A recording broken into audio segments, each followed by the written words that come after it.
নমস্কার বন্ধুরা, আজ আমার কুকিং চ্যানেলের প্রথম ভিডিওতে আপনাদের সকলকে স্বাগত।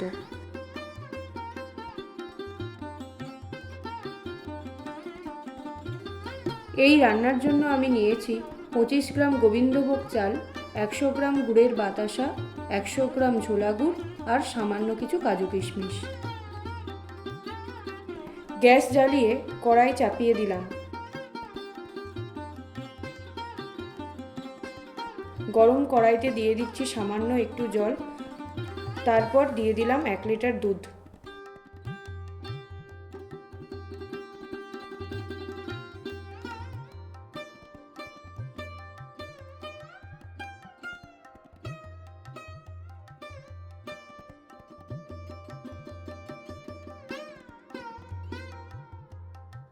সামান্য গরম দুধ একটা কাপে 2 হাতার মতো উঠিয়ে নিচ্ছি, তাতে 100 গ্রাম গুঁড়ো দুধ দিয়ে গুলে নেব।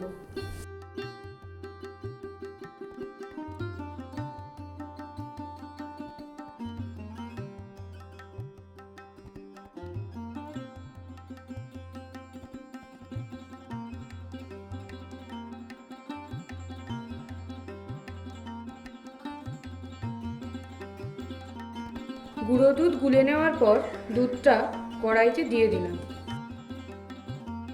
এদিকে 25 গ্রাম গোবিন্দভোগ চালে হাফ চামচ ঘি মাখিয়ে নিলাম, তার কারণ দুধে চাল দিলে চাল দলা পাকিয়ে যাবে না।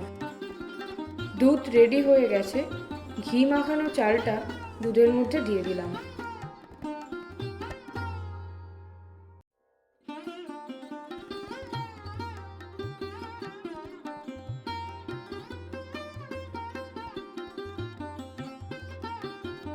দুধ ফুটে গেছে, চালও সেদ্ধ হয়ে গেছে।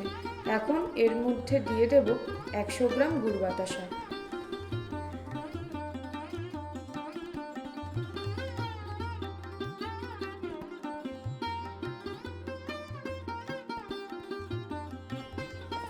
তারপর এর মধ্যে দিয়ে দেব 100 গ্রাম ঝোলা খেজুর গুড়। দেখুন বন্ধুরা, গুড়টা আগে থেকে পরীক্ষা করে নিইনি বলে দুধটা কেটে গেছে। আগামী দিনে আমি অবশ্যই গুড় পরীক্ষা করেই পায়েস রান্না করব। পায়েস রান্না হয়ে গেছে, এখন একটা ছোট্ট কাজ করে নেব, দেখতে থাকুন।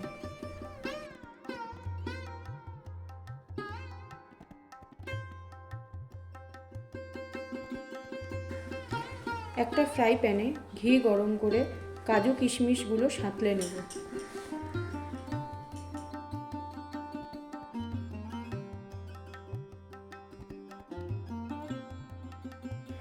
এবার সাঁতলে নেওয়া কাজু কিশমিশগুলো ঘি সহ পায়েসের পাত্রে ঢেলে ভালো মতো নেড়েচেড়ে নিলেই আমার রান্না সম্পূর্ণ।